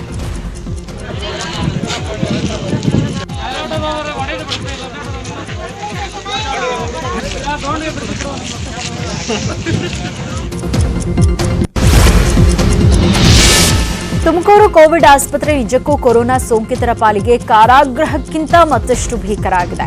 ಕೊರೋನಾ ರೋಗಿಗಳೇ ಬಿಡುಗಡೆ ಮಾಡಿರುವ ಆ ಕರಾಳ ದೃಶ್ಯ ಬೆಚ್ಚಿ ಬೀಳಿಸುತ್ತೆ. ಸೋಂಕಿತರಿಗೆ ಬಿಸಿ ನೀರಿನ ವ್ಯವಸ್ಥೆ ಮಾಡಿಲ್ಲ. ಹೇಗಿದ್ದೀರಾ ಅಂತ ಒಬ್ಬ ನರ್ಸ್ ಕೂಡ ಅವರನ್ನ ಮಾತನಾಡಿಸಿಲ್ಲ. ಅಷ್ಟೇ ಯಾಕೆ, ನಿಮ್ಗೇನೂ ಆಗಿಲ್ಲ, ನೀವು ಧೈರ್ಯದಿಂದಿರಿ ಅಂತ ಧೈರ್ಯ ತುಂಬೋರು ಗತಿ ಇಲ್ಲದಂತಾಗಿದೆ. ಸೋಂಕಿತರ ಬೆಡ್ಗಳನ್ನು ಕೂಡ ಹಾಗೆ ಬಿಟ್ಟಿದ್ದಾರೆ. ಒಬ್ಬ ಸೋಂಕಿತ ಡಿಸ್ಚಾರ್ಜ್ ಆಗಿ ಹೋದ್ರೆ ಆತ ಮಲಗಿದ್ದ ಬೆಡ್ ಅನ್ನ ಕ್ಲೀನ್ ಮಾಡಬೇಕು, ಆದ್ರೆ ಅದ್ಯಾವುದು ನಡೀತಾ ಇಲ್ಲ. ಊಟ ತಿಂಡಿ ಕೂಡ ಇವರಿಗೆ ಸರಿಯಾದ ರೀತಿಯಲ್ಲಿ ಸಿಗ್ತಾ ಇಲ್ಲ ಎಂದು ವಿಡಿಯೋದಲ್ಲಿ ಆರೋಪವನ್ನ ಮಾಡಿದ್ದಾರೆ. ಇಲ್ಲ ಸರಿ ಸರಿ, ನಿಮಗೆ ಥರ ನಮ್ಮ ಫೆಸಿಲಿಟೀಸ್ ಇಲ್ಲ. ಪ್ಲೀಸ್ ದಯವಿಟ್ಟು ನೀವು ಈ ಮಾಧ್ಯಮದವ್ರಿಗೆ ವಿನಂತಿ ಮಾಡ್ತಿದ್ದೀನಿ, ದಯವಿಟ್ಟು ನಮ್ಮ ಕೊರೋನಾ ಪೇಷಂಟ್ಗಳಿಗೆ ಇದು ಅಂತಿದ್ದೀರಾ. ತುಮಕೂರಿನ ಚಿಕ್ಕನಾಯಕನಹಳ್ಳಿ ತಾಲೂಕು ಗೋಡೆಕೆರೆಯಲ್ಲಿ ಕುರಿಗಳಿಗೆ ಕೊರೋನಾ ಟೆಸ್ಟ್ ಮಾಡ್ತಿರುವುದಕ್ಕೆ ಆಕ್ರೋಶ ವ್ಯಕ್ತವಾಗಿದೆ. ಕೊರೋನಾ ಸೋಂಕಿತನಿಗೂ ಕುರಿಗಳಿಗೂ ಯಾವುದೇ ಸಂಬಂಧ ಇಲ್ಲ. ಸೋಂಕಿತ ವ್ಯಕ್ತಿ ಕುರಿಗಾಹಿಗೆ ಅಲ್ಲ, ಪ್ರೈವೇಟ್ ಕಂಪನಿ ನೌಕರ ಎನ್ನಲಾಗಿದೆ. ಉಸ್ತುವಾರಿ ಮಂತ್ರಿಯ ಅವಿವೇಕಿತನದಿಂದ ಹೀಗೆ ಆಗಿದೆ ಎಂದು ಸಾಸಲು ಸತೀಶ್ ಆರೋಪಿಸಿದ್ದಾರೆ. ತುಮಕೂರಿನಲ್ಲಿ ಕುಳಿತು ಕುರಿಗಳನ್ನ ಕ್ವಾರಂಟೈನ್ ಮಾಡಿದ್ದೇವೆ ಅಂತಾರೆ, ಸ್ಯಾಂಪಲ್ ಕಲೆಕ್ಟ್ ಮಾಡಿದ್ದೇವೆ ಅಂತ ಡಿಸಿ ಹೇಳ್ತಾರೆ. ಕುರಿ ಮಾಂಸಾಹಾರದ ಮೇಲೆ ಹೊಡೆತ ನೀಡೋ ದುರುದ್ದೇಶ ಇದೆ ಅಂತ ಸತೀಶ್ ಕಿಡಿಕಾರಿದ್ದಾರೆ. ಸುಳ್ಳು ಅಪಪ್ರಚಾರದಿಂದ ಕುರಿಗಾಹಿಗಳ ಬದುಕಿನ ಜೊತೆ ಚೆಲ್ಲಾಟವಾಡ್ತಿದ್ದಾರೆ. ಕುರಿ ನಂಬಿ ಬದುಕ್ತಾ ಇದ್ದವರ ಬದುಕಿಗೆ ಬೆಂಕಿ ಇಟ್ಟಿದ್ದಾರೆ ಅಂತ ಹೇಳ್ತಿದ್ದಾರೆ. ಗೋಡೆಕೆರೆ ಬಂದಿರಲಿ ಒಂದು ಕೊರೋನಾ ಪಾಸಿಟಿವ್ ಬಂದಿದೆ. ಆ ಪಾಸಿಟಿವ್ ಬಂದಿರೋ ವ್ಯಕ್ತಿಗೂ ಮತ್ತೆ ಅಲ್ಲಿ ಸ್ವಾಭಾವಿಕವಾಗಿ ಸತ್ತಂತ ಮೇಕೆಗಳಿಗೂ ಸಂಬಂಧ ಇದೆ ಅಂತೇಳಿ DC ಮತ್ತು ಉಸ್ತುವಾರಿ ಮಂತ್ರಿ ಸುಳ್ಳು ಸುದ್ದಿನ ಅಪಪ್ರಚಾರನ ಮಾಡಿದರೆ ಇದು ಸುಳ್ಳು. ಕೊರೋನಾ ಪೇಷಂಟ್ಗೂ ಮತ್ತು ಕುರಿಗಳಿಗೂ ಸಂಬಂಧನೇ ಇಲ್ಲ. ಅವನು ಕುರಿಗಾಗಿ ಅಲ್ಲ, ಬೆಂಗಳೂರಲ್ಲೇನೋ ಪ್ರೈವೇಟ್ ಉದ್ಯಮದಲ್ಲಿ ಕೆಲಸ ಮಾಡ್ತಿದ್ದು ಅವನು ಬಂದಿದ್ದಾಗ ಬೆಂಗಳೂರಿಗೆ ಹೋಗಿ ಬರೋ ಕಾರಣದಿಂದ ಅವನಿಗೆ ಪಾಸಿಟಿವ್ ಬಂದಿದೆ ಅಂದರೆ ಆದರೆ ಅವನು ಕುರಿಗಳನ್ನ ಕ್ವಾರಂಟೈನ್ ಮಾಡಿದ್ದೀವಿ, ಕುರಿಗಳನ್ನ ದ್ರಾವಣ ಇದು ಗಂಟಲು ದ್ರಾವಣ ಭೂಪಾಲ್ ಕಳಿಸಿದ್ವಿ ಅಂತ ಸುಳ್ಳೆಲ್ಲ ಹೇಳ್ತಿದ್ದಾರೆ. ಮತ್ತು ಅದೇ ಇಲಾಖೆಗೆ ಸಂಬಂಧಪಟ್ಟವರು ಸುಳ್ಳು ಇದನ್ನ ನಾವಿಲ್ಲ, PPE ಕಾಯಿಲೆಗೋಸ್ಕರ ನಾವು ಸ್ಯಾಂಪಲ್ ಕಲೆಕ್ಷನ್ ಮಾಡಿರೋದು. ಕುರಿ ಮನುಷ್ಯರಿಂದ ಪ್ರಾಣಿ ಬರೋಕ್ಕೆ ಸಾಧ್ಯನೇ ಇಲ್ಲ ಅಂತ ಅದೇ ಇಲಾಖೆಯವರು ಜಸ್ಟಿಫೈ ಮಾಡಿದ್ರು ಕೂಡ ಇವರು. ಗಣಿನಾಡು ಬಳ್ಳಾರಿಯಲ್ಲಿ ಕೊರೋನಾ ಮಹಾಸ್ಫೋಟವಾದ ಬೆನ್ನಲ್ಲೇ ಬಳ್ಳಾರಿ ಜಿಲ್ಲಾ ಪೊಲೀಸರಿಗೆ ಎಸ್ಪಿ ಖಡಕ್ ವಾರ್ನಿಂಗ್ ಅನ್ನು ಕೊಟ್ಟಿದ್ದಾರೆ. ಮನೆಯಲ್ಲಿ ಬರ್ತ್ಡೇ ಪಾರ್ಟಿ ಹಾಗೂ ಮದುವೆ ಸಮಾರಂಭಕ್ಕೆ ಹೋಗದಂತೆ ಸೂಚನೆಯನ್ನ ಕೊಟ್ಟಿದ್ದಾರೆ. ಬಳ್ಳಾರಿ ಜಿಲ್ಲಾ ಎಸ್ಪಿಗೆ CK ಬಾಬಾ ಆದೇಶವನ್ನ ಹೊರಡಿಸಿದ್ದಾರೆ. ಇನ್ನು ಪೊಲೀಸ್ ಸಿಬ್ಬಂದಿಯ ಮನೆಯಲ್ಲಿ ನಡೆಯುವ ಸಭೆ ಸಮಾರಂಭಕ್ಕೂ ಹೋಗುವುದು ನಿಷೇಧ ಹೇರಿದ್ದಾರೆ. ಒಂದ್ ವೇಳೆ ಯಾವುದೇ ಸಭೆ ಸಮಾರಂಭಕ್ಕೆ ಭೇಟಿ ಮಾಡಬೇಕಾದಲ್ಲಿ ಎಸ್ಪಿ ಬಳಿ ಅನುಮತಿಯನ್ನು ಪಡೆಯಬೇಕು ಅಂತ ಸೂಚನೆಯನ್ನ ಕೊಟ್ಟಿದ್ದಾರೆ. ಮೈಸೂರಿನಲ್ಲಿ ದಿನೇ ದಿನೇ ಕೊರೋನಾ ಸ್ಫೋಟವಾದ ಬೆನ್ನಲ್ಲೇ ಇಂದಿನಿಂದ ಸಾಂಸ್ಕೃತಿಕ ನಗರಿಯಲ್ಲಿ ಕರ್ಫ್ಯೂ ಮತ್ತಷ್ಟು ಬಿಗಿಯಾಗಲಿದೆ. ಇಂದಿನಿಂದ ರಾತ್ರಿ 8ರ ಬದಲಾಗಿ ಸಂಜೆ 6 ಗಂಟೆಗೆ ವ್ಯಾಪಾರ ವಹಿವಾಟು ಬಂದ್ ಆಗಲಿದೆ. ಸಂಜೆ 6 ಗಂಟೆಯ ಬಳಿಕ ಜನರ ಸಂಚಾರಕ್ಕೂ ನಿಷೇಧ ಹೇರಲಾಗಿದೆ. ಮೈಸೂರಿನಲ್ಲಿ ಕೊರೋನಾ ಉಲ್ಬಣವಾದ ಬೆನ್ನಲ್ಲೇ ಮೈಸೂರು ಜಿಲ್ಲಾಡಳಿತದಿಂದ ಮತ್ತಷ್ಟು ಬಿಗಿ ಕ್ರಮ ಕೈಗೊಂಡಿದೆ. SSLC ಪರೀಕ್ಷೆ ಮುಗಿಯೋದನ್ನೇ ಕಾಯ್ತಿದ್ದ ಜಿಲ್ಲಾಡಳಿತ ಈಗ ನೈಟ್ ಕರ್ಫ್ಯೂನಲ್ಲಿ ಬದಲಾವಣೆ ತಂದಿದೆ. ಇಂದು SSLC ಕೊನೆ ಪರೀಕ್ಷೆ ಹಿನ್ನೆಲೆ ಇಂದಿನಿಂದ ಮೈಸೂರು ಸಂಜೆ 6 ಗಂಟೆಗೆ ವ್ಯಾಪಾರ ವಹಿವಾಟು ಬಂದ್ ಮಾಡಲಿದೆ. ಮೈಸೂರು ನಗರದಲ್ಲಿ ಸ್ವಲ್ಪ ಪ್ರಮಾಣದಲ್ಲಿ ಕೊರೋನಾ ಸೋಂಕು ಹೆಚ್ಚಿನ ಪ್ರಮಾಣದಲ್ಲಿ ಕಂಡುಬರುತ್ತಾ ಇರೋದ್ರಿಂದ ಈ ಸಂಬಂಧ ಪ್ರತಿದಿನ ಸಂಜೆ 6 ಗಂಟೆಯ ನಂತರ ಬೆಳಿಗ್ಗೆ 5 ಗಂಟೆವರೆಗೆ ಯಾವುದೇ ರೀತಿಯಾದಂತಹ ಜನಸಂಚಾರವನ್ನು ನಿಷೇಧ ಮಾಡಬೇಕು ಅನ್ನುವಂಥ ದೃಷ್ಟಿಯಿಂದ ಸಂಜೆ 6 ಗಂಟೆ ನಂತರ ಎಲ್ಲ ರೀತಿಯಾದಂತಹ ಸರಕು ಸೇವೆಗಳ ಒಂದು ಮಾರಾಟವನ್ನು ನಾವು ನಿಷೇಧವನ್ನು ಮಾಡಿದ್ದೇವೆ. ಈ ಸಂದರ್ಭದಲ್ಲಿ ಅಗತ್ಯ ಸೇವೆಗಳು ಮತ್ತು ತುರ್ತು ಸೇವೆಗಳನ್ನು ಹೊರತುಪಡಿಸಿ ಬೇರೆ ಯಾವುದೇ ರೀತಿಯಾದಂತಹ ಸೇವೆ ಸೌಕರ್ಯಗಳು ಲಭ್ಯ ಇರೋದಿಲ್ಲ. ಹಾಗಾಗಿ ಸಂಜೆ 6 ಗಂಟೆಯ ನಂತರದಲ್ಲಿ ಎಲ್ಲ ಜನರು ಕೂಡ ಮನೆಯಲ್ಲಿ ಸೇಫ್ ಆಗಿರಬೇಕು ಅಂತೇಳಿ ಈ ಮೂಲಕ ಕೋರಲಾಗ್ತದೆ. ಮತ್ತು ಈ ಎಲ್ಲ ಅಂಗಡಿ ಮುಂಗಟ್ಟುಗಳನ್ನು ಸಂಜೆ 6 ಗಂಟೆ ನಂತರ ತೆರೆಯಬಾರದು ಅಂತೇಳಿ ಸೂಚನೆಯನ್ನು ನೀಡಿದೆ. ಮೈಸೂರಿನ ಬಾಗಲಕೋಟೆ ಸಾಂಸ್ಥಿಕ ಕ್ವಾರಂಟೈನ್ ಕೇಂದ್ರದಲ್ಲಿ ಅವ್ಯವಸ್ಥೆ ತಾಂಡವವಾಡ್ತಾ ಇದೆ. ಉಪಹಾರ ಸಾಂಬಾರ್ನಲ್ಲಿ ಹುಳು ಹುಪ್ಪಟಿ ಪತ್ತೆಯಾಗ್ತಾ ಇದೆ. ಉತ್ತಮ ಆಹಾರ ಕೊಟ್ಟಿಲ್ಲವೆಂದು ಕ್ವಾರಂಟೈನ್ ಕೇಂದ್ರದಲ್ಲಿದ್ದ ಜನ ಆರೋಪವನ್ನ ಮಾಡ್ತಾ ಇದ್ದಾರೆ. ಬಾಗಲಕೋಟೆ ನವನಗರದ ಸೆಕ್ಟರ್ 46ರಲ್ಲಿರೋ ಮೊರಾರ್ಜಿ ದೇಸಾಯಿ ವಸತಿ ಶಾಲೆಯ ಕ್ವಾರಂಟೈನ್ ಕೇಂದ್ರದಲ್ಲಿ ಜನ ಕಂಗಾಲಾಗಿದ್ದಾರೆ. ಈ ಬಗ್ಗೆ ಕ್ವಾರಂಟೈನ್ನಲ್ಲಿರುವವರು ಮೇಲಾಧಿಕಾರಿಗಳ ಗಮನಕ್ಕೆ ತಂದಿದ್ದಾರೆ. ಇನ್ನು ಕ್ವಾರಂಟೈನ್ ಕೇಂದ್ರಕ್ಕೆ ನಿನ್ನೆ ಸಂಜೆ ತಹಸೀಲ್ದಾರ್ AC ಭೇಟಿ ನೀಡಿ ಪರಿಶೀಲನೆಯನ್ನ ಮಾಡಿ ಉತ್ತಮ ಆಹಾರ ನೀಡುವಂತೆ ಸಿಬ್ಬಂದಿಗೆ ಸೂಚನೆಯನ್ನ ಕೊಟ್ಟಿದ್ದಾರೆ. ಇನ್ನು ಕೇಂದ್ರದಲ್ಲಿ ಶೌಚಾಲಯ ಸ್ನಾನಗೃಹದ ಸಮಸ್ಯೆ ಸಹ ಇದೆ ಅಂತ ಹೇಳಲಾಗ್ತಾ ಇದೆ. ಮತ್ತೆ ವೀಕೆಂಡ್ ಲಾಕ್ಡೌನ್ಗೆ ಬೆಂಗಳೂರು ಸಜ್ಜಾಗಿದೆ. ನಾಳೆ ರಾತ್ರಿ 8ರಿಂದ ಸೋಮವಾರ ಬೆಳಗ್ಗೆ 5 ಗಂಟೆಯವರೆಗೆ ಕಂಪ್ಲೀಟ್ ಲಾಕ್ ಆಗಲಿದೆ. ಸಿಲಿಕಾನ್ ಸಿಟಿ ಮನೆಯಿಂದ ಹೊರಬರುವ ಮುನ್ನ ಎಚ್ಚರಿಕೆಯಿಂದಿರಿ. ಬೆಂಗಳೂರಿಗರೇ ಸುಖಾಸುಮ್ಮನೆ ಹೊರಬಂದ್ರೆ ಫೈನ್ ಬೀಳುತ್ತೆ. ಲಿಮಿಟ್ ಕ್ರಾಸ್ ಮಾಡಿದ್ರೆ ಜೈಲು ಸೇರಬೇಕಾಗುತ್ತೆ ಅಂತ ಕಮಿಷನರ್ ಭಾಸ್ಕರ್ ರಾವ್ ಎಚ್ಚರಿಕೆ ನೀಡಿದ್ದಾರೆ. ಅಗತ್ಯ ವಸ್ತುಗಳ ಪೂರೈಕೆಗಷ್ಟೇ ಅವಕಾಶ ನೀಡಲಾಗಿದೆ. ಆಸ್ಪತ್ರೆಗಳು, ಮೆಡಿಕಲ್, ಸ್ಪೋರ್ಟ್ಸ್, ದಿನಸಿ ಅಂಗಡಿ, ಹೋಟೆಲ್ ತೆರೆದಿರುತ್ತೆ. ಹೋಟೆಲ್ನಲ್ಲಿ ಪಾರ್ಸಲ್ ಮಾತ್ರ ನೀಡಲಾಗುತ್ತೆ. ಬೆಂಗಳೂರಿನಲ್ಲಿ ಮೊದಲಿನಂತೆ ಲಾಕ್ಡೌನ್ ಇರಲಿದೆ ಎಂದು ಭಾಸ್ಕರ್ ರಾವ್ ಮಾಹಿತಿಯನ್ನು ಕೊಟ್ಟಿದ್ದಾರೆ. ಸಾರ್ವಜನಿಕರಲ್ಲಿ ನಾನು ಮನವಿ ಮಾಡ್ಕೊಳ್ತೀನಿ, ದಯಮಾಡಿ ಸರ್ಕಾರ ಲಾಕ್ಡೌನ್ ಇಟ್ಟಿರೋ ಸ್ಪಿರಿಟ್ ಅನ್ನು ಅರ್ಥ ಮಾಡಿಕೊಂಡು ಅದಕ್ಕೆ ತಯಾರಾಗಿ ದಯವಿಟ್ಟು ಆಚೆ ಬರಬೇಡಿ. ನಾನು ಸುಮ್ಮನೆ ಎಕ್ಸಮ್ಟೆಡ್ ಇದ್ದೀನಿ, ನನಗೆ ಪಾಸ್ ಇದೆ, ನನ್ನ ಕೆಲಸ ಇದೆ ಅಂತ ಬರಬೇಡಿ. ಇದು ನಿಮ್ಮ ಒಳ್ಳೆಯದಕ್ಕಾಗಿ ಮಾಡ್ತಿರೋದ್ರಿಂದ ನಾನು ಆಚೆ ಬರಲೇಬೇಕು ಅಂತ ಇದು ಒಂದು ನಿಲುವು ಇಟ್ಕೋಬೇಡಿ ನೀವು. ಆಶಾ ಅಂಗನವಾಡಿ ಕಾರ್ಯಕರ್ತರಿಗೆ ಸರಿಯಾಗಿ ಸಂಬಳ ಹಾಗೂ ಪ್ರೋತ್ಸಾಹ ಧನ ಸಿಗ್ತಾ ಇಲ್ಲ ಎಂಬ ನ್ಯೂಸ್ 18 ಅಭಿಯಾನಕ್ಕೆ ಸಚಿವೆ ಶಶಿಕಲಾ ಜೊಲ್ಲೆ ಸ್ಪಂದಿಸಿದ್ದಾರೆ. ವಿಜಯಪುರದಲ್ಲಿ ಮಾತನಾಡಿದ ಸಚಿವೆ, ಆಶಾ ಅಂಗನವಾಡಿ ಕಾರ್ಯಕರ್ತೆಯರ ಬೇಡಿಕೆಗಳಿಗೆ ಸ್ಪಂದಿಸಲಾಗುವುದು ಅಂತ ಭರವಸೆಯನ್ನ ನೀಡಿದರು. ಆಶಾ ಅಂಗನವಾಡಿ ಕಾರ್ಯಕರ್ತರಿಗೆ ಹೃದಯಪೂರ್ವಕ ಅಭಿನಂದನೆಯನ್ನ ಸಲ್ಲಿಸುತ್ತೇನೆ. ಕೊರೋನಾ ಎಮರ್ಜೆನ್ಸಿಯಲ್ಲಿ ಅವರೆಲ್ಲರೂ ಮನೆ ಮನೆಗೆ ತೆರಳಿ ಸಮೀಕ್ಷೆಯನ್ನ ಮಾಡಿದ್ದಾರೆ. ಆಶಾ ಕಾರ್ಯಕರ್ತೆಯರ ವೇತನವನ್ನ 12,000ಕ್ಕೆ ಹೆಚ್ಚಿಸುವಂತೆ ಬೇಡಿಕೆಯನ್ನ ಇಟ್ಟಿದ್ದಾರೆ. ಅವರಿಗೆ ಇರುವ ಗೌರವಧನ ಕಡಿಮೆ ಇದೆ. ನಾನು ಮಹಿಳೆಯಾಗಿ ಅವರ ಪರ ನಿಲ್ತೇನೆ. ಆರೋಗ್ಯ ಸಚಿವರ ಗಮನಕ್ಕೆ ತಂದು ನ್ಯಾಯ ಒದಗಿಸುವ ಪ್ರಯತ್ನ ಮಾಡ್ತೇನೆ ಅಂತ ಹೇಳಿದ್ದಾರೆ. ಅವರು ಎಷ್ಟು ಪೇಷಂಟ್ ತರ್ತಾರೆ ಅದರ ಮೇಲೂ ಕೂಡ ಅವರಿಗೆ ಇನ್ಸೆಂಟಿವ್ ಆಗಿ ಕೊಡ್ತಾರೆ.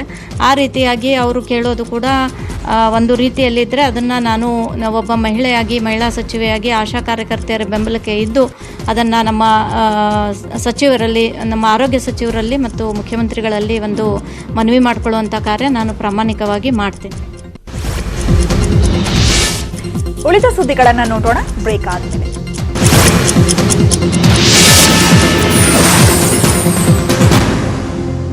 ಇನ್ನುಳಿದ ಪ್ರಮುಖ ಸುದ್ದಿಗಳನ್ನು ನೋಡೋಣ. ಕೊಡಗಿನ ಕೋವಿಡ್ ಲ್ಯಾಬ್ನಲ್ಲಿ ಕೆಲಸ ಮಾಡ್ತಾ ಇದ್ದ ಸಿಬ್ಬಂದಿಗೆ ಸೋಂಕು ಅಂಟಿದೆ. ಹೀಗಾಗಿ ಕೋವಿಡ್ ಪರೀಕ್ಷಾ ಕೇಂದ್ರವನ್ನೇ 2 ದಿನ ಬಂದ್ ಮಾಡಲಾಗಿದೆ. ಕೋವಿಡ್ ಸೋಂಕಿತರನ್ನ ಪತ್ತೆ ಮಾಡಬೇಕಾದ ಪ್ರಯೋಗಾಲಯವೇ ಈಗ ಬಂದ್ ಆಗಿದೆ. ಸೋಂಕಿತ ವೈದ್ಯರ ಪ್ರಾಥಮಿಕ ಸಂಪರ್ಕದಿಂದ ಆರೋಗ್ಯ ಕಾರ್ಯಕರ್ತರಿಗೆ ಕೊರೋನಾ ತಗುಲಿದೆ. ಇಂದು ಮತ್ತು ನಾಳೆ 2 ದಿನ ಕೋವಿಡ್ ಪರೀಕ್ಷಾ ಕೇಂದ್ರವನ್ನ ಬಂದ್ ಮಾಡಲಾಗಿದೆ. ಕೋವಿಡ್ ಲ್ಯಾಬ್ನಲ್ಲಿ ಸ್ಯಾನಿಟೈಸರ್ ಸಿಂಪಡಿಸಿ ಸ್ವಚ್ಛತೆ ಮಾಡಬೇಕಾಗಿರುವ ಹಿನ್ನೆಲೆಯಲ್ಲಿ ಕೋವಿಡ್ ಪರೀಕ್ಷಾ ಕೇಂದ್ರವನ್ನ ಬಂದ್ ಮಾಡಲಾಗಿದೆ ಅಂತ ಜಿಲ್ಲಾಡಳಿತ ಮಾಹಿತಿಯನ್ನ ನೀಡಿದೆ. 2019-2020ನೇ ಸಾಲಿನ ಎಸ್ಎಸ್ಎಲ್ಸಿ ಪರೀಕ್ಷೆ ಮುಕ್ತಾಯವಾದ ಹಿನ್ನೆಲೆ ಶಿಕ್ಷಣ ಸಚಿವ ಸುರೇಶ್ ಕುಮಾರ್ ವಿಧಾನಸೌಧದಲ್ಲಿ ಸುದ್ದಿಗೋಷ್ಠಿ ಮಾಡಿದರು. ಈ ವೇಳೆ ಎಸ್ಎಸ್ಎಲ್ಸಿ ಪರೀಕ್ಷೆ ಬಗ್ಗೆ ಸಾಕ್ಷ್ಯ ಚಿತ್ರ ಪ್ರದರ್ಶನ ಮಾಡಿದರು. ರಾಜ್ಯದ ಎಲ್ಲಾ ಪರೀಕ್ಷಾ ಕೇಂದ್ರಗಳಲ್ಲಿ ಕೈಗೊಂಡ ಮುಂಜಾಗ್ರತಾ ಕ್ರಮದ ಕುರಿತು ಸಾಕ್ಷ್ಯ ಚಿತ್ರ ಬಿಡುಗಡೆ ಮಾಡಿದರು. ಬಳಿಕ ಮಾತನಾಡಿದ ಸುರೇಶ್ ಕುಮಾರ್ ಮಕ್ಕಳ ಹಾಜರಾತಿ ಬಗ್ಗೆ ಮಾಹಿತಿ ನೀಡಿದರು. ಕಳೆದ ವರ್ಷ 98.6% ವಿದ್ಯಾರ್ಥಿಗಳು ಹಾಜರಾಗಿದ್ದರು.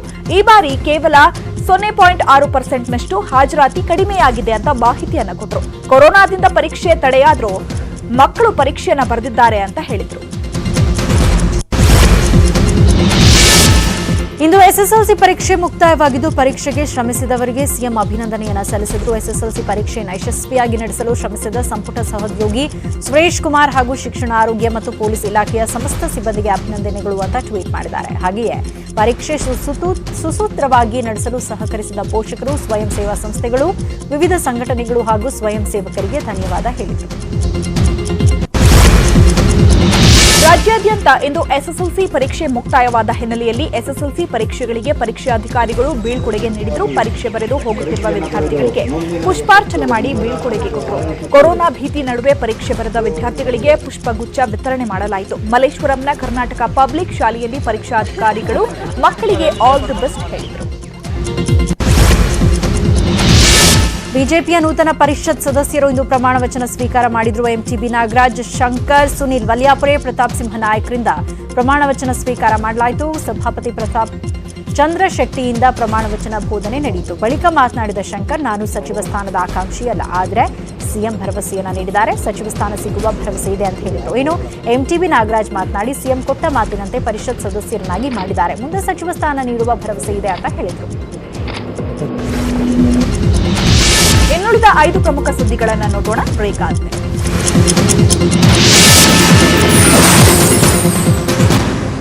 ಆಗಸ್ಟ್ 15ರಂದು ಭಾರತ್ ಬಯೋಟೆಕ್ನ ಕೋವ್ಯಾಕ್ಸಿನ್ ಬಿಡುಗಡೆಯಾಗಲಿದೆ ಅಂತ ತಿಳಿದು ಬಂದಿದೆ. ಆಗಸ್ಟ್ 15ರ ಒಳಗೆ ಸಾರ್ವಜನಿಕ ಬಳಕೆಗಾಗಿ ಲಸಿಕೆ ಬಿಡುಗಡೆ ಮಾಡುವುದಾಗಿ ಐಸಿಎಂಆರ್ ಮಾಹಿತಿಯನ್ನು ನೀಡಿದೆ. ಕೋವ್ಯಾಕ್ಸಿನ್ ಭಾರತದ ಮೊದಲ ಕೊರೋನಾ ಲಸಿಕೆಯಾಗಿದೆ. ಈ ಬಗ್ಗೆ ಐಸಿಎಂಆರ್ ಡಿಜಿ ಬಲರಾಮ್ ಭಾರ್ಗವ್ ಪತ್ರ ಬರೆದಿದ್ದು, ಕೋವಿಡ್ ಲಸಿಕೆ ಪ್ರಯೋಗ ಪ್ರಕ್ರಿಯೆಯನ್ನು ಫಾಸ್ಟ್ ಟ್ರ್ಯಾಕ್ ವಿಧಾನದಲ್ಲಿ ಪೂರ್ಣಗೊಳಿಸಿ ಆಗಸ್ಟ್ 15ರ ಒಳಗೆ ಲಸಿಕೆ ಬಿಡುಗಡೆ ಮಾಡುವುದಾಗಿ ತಿಳಿಸಿದ್ದಾರೆ. ಕೋವ್ಯಾಕ್ಸಿನ್ ಜೊತೆಗೆ ಮತ್ತೊಂದು ಲಸಿಕೆಗೆ ಡಿಸಿಜಿಐಯಿಂದ ಒಪ್ಪಿಗೆ ಸಿಕ್ಕಿದೆ. ಚೀನಾ ಭಾರತೀಯರ ಸೈನಿಕರ ಸಂಘರ್ಷಕ್ಕೆ ಕಾರಣವಾಗಿರುವ ಲಡಾಖ್ನ ನಿಮೋ ಸೆಕ್ಟರ್ಗೆ ಇಂದು ದಿಢೀರ್ ಭೇಟಿ ನೀಡಿದ ಪ್ರಧಾನಿ ಮೋದಿ ಯೋಧರನ್ನ ಉದ್ದೇಶಿಸಿ ಮಾತನಾಡಿದರು. ಈ ವೇಳೆ ಯೋಧರ ಶೌರ್ಯ ಮತ್ತು ತಾಕತ್ತು ಪ್ರಶಂಸಿಸಿದ ಮೋದಿ, ನಿಮ್ಮ ಶೌರ್ಯ ಮತ್ತು ಸಾಹಸ ಇದೀಗ ಇಡೀ ವಿಶ್ವಕ್ಕೆ ಭಾರತದ ತಾಕತ್ತಿನ ಪರಿಚಯ ಮಾಡಿದೆ. ಭಾರತ ಮಾತೆಯ ವಿರೋಧಿಗಳು ನಿಮ್ಮ ತಾಕತ್ತು, ಕೋಪವನ್ನ ನೋಡಿದ್ದಾರೆ. ವಿಶ್ವದಾದ್ಯಂತ ಭಾರತೀಯ ಸೈನಿಕರ ಶೌರ್ಯದ ಬಗ್ಗೆ ಚರ್ಚೆ ಆಗ್ತಿದೆ ಅಂತ ಹೇಳಿದರು. ಯಾವ ಎತ್ತರದ ಪ್ರದೇಶದಲ್ಲಿ ನೀವು ಕರ್ತವ್ಯ ನಿರ್ವಹಣೆ ಮಾಡ್ತೀರೋ ಅದಕ್ಕಿಂತಲೂ ಎತ್ತರವಾದದ್ದು ನಿಮ್ಮ ಧೈರ್ಯ ಮತ್ತು ಶೌರ್ಯ ಅಂತ ಹೇಳಿದರು. जब देश की रक्षा आपके हाथों में है, आपके मजबूत इरादों में है, तो एक अटूट विश्वास है। सिर्फ मुझे नहीं, पूरे देश को अटूट विश्वास है और देश निश्चिंत भी है. ಬೆಳಗ್ಗೆ ಯೋಧರಿಗೆ ಧೈರ್ಯ ತುಂಬಿದ ನರೇಂದ್ರ ಮೋದಿ ಲೇಹ್ನ ಸೇನಾ ಆಸ್ಪತ್ರೆಗೆ ಭೇಟಿ ನೀಡಿದ್ರು. ಚೀನಾ ದಾಳಿಯಲ್ಲಿ ಗಾಯಗೊಂಡಿದ್ದ ಯೋಧರ ಆರೋಗ್ಯವನ್ನ ವಿಚಾರಿಸಿದ್ದಾರೆ. ನಿಮ್ಮ ಜೊತೆ ನಾವಿದ್ದೇವೆ ಅಂತ ಯೋಧರಿಗೆ ಧೈರ್ಯ ತುಂಬಿದ್ದಾರೆ. आपके साहस, शौर्य हमारी पूरी नई पीढ़ी को प्रेरणा दे रहे हैं और इसलिए आपका ये पराक्रम, आपका ये शौर्य और आपने जो रक्त बहाया है वो हमारी युवा पीढ़ी को, हमारे देशवासियों को आने वाले लंबे अरसे तक प्रेरणा देता रहेगा। और आज जो विश्व की स्थिति है, वहां जब ये मैसेज जाता है कि भारत के वीर जवान ये पराक्रम दिखाते हैं। ಚೀನಾ ವಸ್ತುಗಳ ಬಳಕೆ ನಿಷೇಧ ಹಿನ್ನೆಲೆಯಲ್ಲಿ ಈಗ ಭಾರಿ ಚರ್ಚೆ ನಡೀತಾ ಇದೆ. ಪೂರಕವಾಗಿ ಚೀನಾದ 59 ಆಪ್ಗಳನ್ನು ನಿಷೇಧಿಸಿದ ಮೇಲೆ ಈಗ ಮತ್ತೊಂದು ಹೆಜ್ಜೆ ಇಟ್ಟಿದೆ. ಇಂಧನ ಕ್ಷೇತ್ರದಲ್ಲಿ ಚೀನಾ ವಸ್ತುಗಳ ಬಳಕೆಗೂ ನಿಷೇಧ ಹೇರಲು ಮುಂದಾಗಿದೆ. ಕೇಂದ್ರ ಇಂಧನ ಸಚಿವ ಆರ್.ಕೆ. ಸಿಂಗ್ ರವರು ಇಂದು ಈ ವಿಷಯವನ್ನು ತಿಳಿಸಿದ್ದಾರೆ. ಮುಂದೆ ಇಂಧನ ಕ್ಷೇತ್ರದಲ್ಲಿ ಚೀನಾದ ಉತ್ಪನ್ನಗಳನ್ನು ನಿಷೇಧಿಸುವ ನಿರ್ಧಾರಕ್ಕೆ ಬರಲಾಗಿದೆ ಅಂತ ಹೇಳಿದ್ದಾರೆ. ಸದ್ಯ ಭಾರತದ ಇಂಧನ ಕ್ಷೇತ್ರಕ್ಕೆ 71,000 ಕೋಟಿ ರೂಪಾಯಿ ಮೌಲ್ಯದ ವಸ್ತುಗಳನ್ನು ಆಮದು ಮಾಡಿಕೊಳ್ಳಲಾಗಿದೆ. ಈ ಪೈಕಿ ಚೀನಾ ಒಂದರಿಂದಲೇ 21,000 ಕೋಟಿ ರೂಪಾಯಿ ಮೌಲ್ಯದ ವಸ್ತುಗಳು ಆಮದಾಗ್ತಿದೆ. ಇದನ್ನ ತಡೆಯಬೇಕು ಅಂತ ಆರ್.ಕೆ. ಸಿಂಗ್ ಹೇಳಿದರು. ಜಿಯೋ ಸಂಸ್ಥೆಯಲ್ಲಿ ಇಂಟೆಲ್ ಕ್ಯಾಪಿಟಲ್ ಸಂಸ್ಥೆ ಹೂಡಿಕೆ ಮಾಡಲು ಮುಂದಾಗಿದೆ. ಜಿಯೋದಲ್ಲಿ ಇಂಟೆಲ್ ಬರೋಬ್ಬರಿ 1,894.50 ಕೋಟಿ ಅಂದ್ರೆ ಶೇಕಡ 0.39% ಷೇರುಗಳ ಮೇಲೆ ಹೂಡಿಕೆಗೆ ನಿರ್ಧರಿಸಿದೆ. ಇಂಟೆಲ್ ಕ್ಯಾಪಿಟಲ್ ಹೂಡಿಕೆ ನಂತರ ಜಿಯೋ ಸಂಸ್ಥೆಯಲ್ಲಿ ವಿವಿಧ ದಿಗ್ಗಜರ ಒಟ್ಟು ಹೂಡಿಕೆ 1,17,588.45 ಕೋಟಿಯಾಗಲಿದೆ. ಈ ಮೊದಲು ಫೇಸ್ಬುಕ್, ಸಿಲ್ವರ್ ಲೇಕ್ 2 ಬಾರಿ, Vista Equity, General Atlantic, KKR, Mubadala, ADIA, TPG, L Catterton, PIF ಹೂಡಿಕೆ ಮಾಡಿವೆ. ಇಂಟೆಲ್ ಹೂಡಿಕೆ ಕುರಿತು ಪ್ರತಿಕ್ರಿಯಿಸಿದ ರಿಲಯನ್ಸ್ ಇಂಡಸ್ಟ್ರೀಸ್ ಚೇರ್ಮನ್ ಹಾಗೂ managing director Mukesh Ambani, Intel ಜೊತೆ ಕೆಲಸ ಮಾಡಲು ಉತ್ಸುಕರಾಗಿದ್ದೇವೆ ಅಂತ ಹೇಳಿದ್ದಾರೆ. ಇದಾಗಿತ್ತು ಇವತ್ತಿನ 30 ನಿಮಿಷ 30 ಸುದ್ದಿ. ನೋಡ್ತಾ ಇರಿ ನ್ಯೂಸ್ 18 ಕನ್ನಡ. ಜಾಲ ನಮ್ಮದು, ಬಲ ನಿಮ್ಮದು.